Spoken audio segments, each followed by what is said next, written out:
Hey guys, it's Kenzie here at Kenzie Brown Real Estate, Royal LePage Aspire.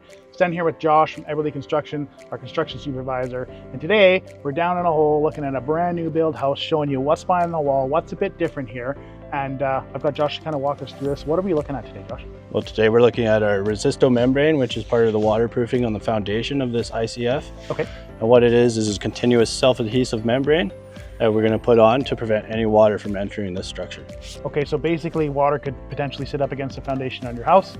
This makes sure that that concrete, even though it's a bit porous, doesn't get some of that water in, and it helps to protect that actual membrane in the outer of your house for the lifetime. Absolutely, and it's also protecting the styrofoam, which is part of our insulation on this foundation. Okay, so it basically serves two purposes. Correct. Okay, cool.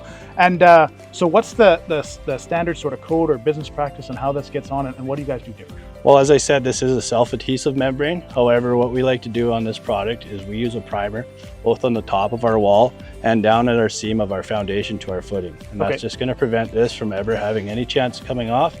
It's also going to make it stick on here a lot better until we get to the position that we're backfilling this house. That way we know when we backfill that this is the same system that we had installed when we started. Okay, so it has its own adhesive, but you use the primer, which is extra glue, to help make sure that it's basically glued down twice. You know that it's never going to move when you backfill the hole, and you're going to have a house that basically is able to shed water forever.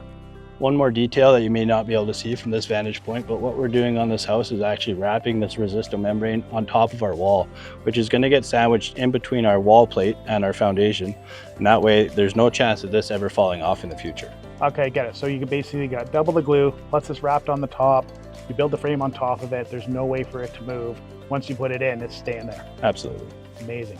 Thanks so much for taking the time with us here today, Josh, to explain what's the difference behind the wall, what the difference with the Everly Construction is. We really appreciate it. Super beneficial. Kenzie at Royal LePage Aspire. Thanks for checking us out. We're on the real estate team. Really appreciate it. Thanks.